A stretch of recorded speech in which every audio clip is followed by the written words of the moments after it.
November 20 దేవుని వాక్య ధ్యానం. నేనే స్థితిలో ఉన్నను ఆ స్థితిలో సంతృప్తి కలిగి నేర్చుకొని ఉన్నాను. ఫిలిప్పి 4:11. మన ప్రభువైన యేసుక్రీస్తు నామములో మీ అందరికీ ఈ ఉదయము శుభములు తెలియచేయచ్చు ఉన్నాను. ప్రియులారా, దేవుని మహాకృప వలన మనము మరొక నూతన దినంలోనికి ప్రవేశింపచేయబడ్డాం. అందును బట్టి దేవునికి నేను స్తుతులు చెల్లిస్తూ ఉన్నాను. ప్రభు మనలను ఆశీర్వదించి ఈ దినములోనికి ప్రవేశింపజేశాడు. ప్రియులారా, చాలాసార్లు మన జీవితంలో ఎదుటివారిని చూచి మనము అలా ఉండాలి అని కోరుకుంటూ ఉంటాం. అక్కడే చాలా ప్రమాదకరమైన పరిస్థితి ఎదురవుతూ ఉంటుంది. మనము సంతృప్తికరమైన జీవితంలోనికి ప్రయాణం చేయాలి. మన జీవితాన్ని సంతృప్తిగా ఉంచుకోవాలి. అప్పుడే మనము దేవునిలో ఈ లోకములో సంతోషంగా ఉండగలుగుతాం.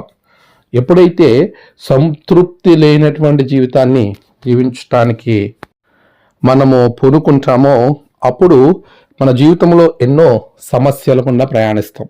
అపోస్తులైన పౌలు తన జీవితం అంతా కూడా తనకున్న సమస్తాన్ని, ఆస్తిని, తన హోదాని, జ్ఞానాన్ని అన్నీ దేవుని ముందు పెంటగా ఎంచుకుని తన స్థితిలోనే తాను సంతోషించడం, సంతృప్తి పడడం నేర్చుకున్నాడు.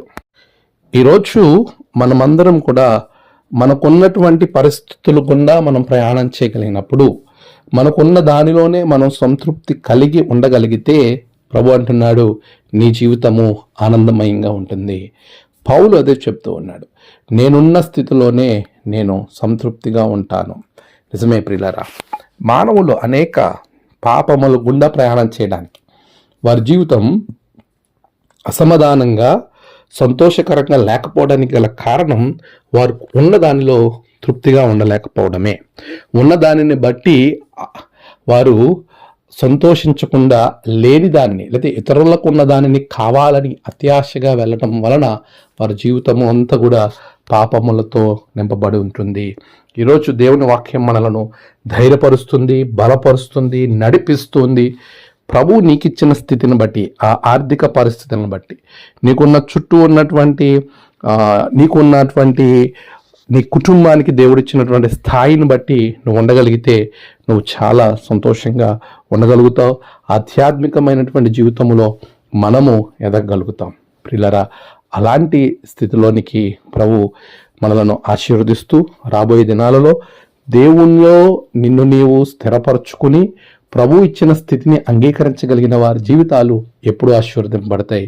అట్టి కృప ప్రభు మీకు అనుగ్రహించి నడిపించునుగాక. ఆమేన్. ప్రార్థన. సర్వోన్నతుడా, గొప్ప దేవా, నీకు వందనాలు.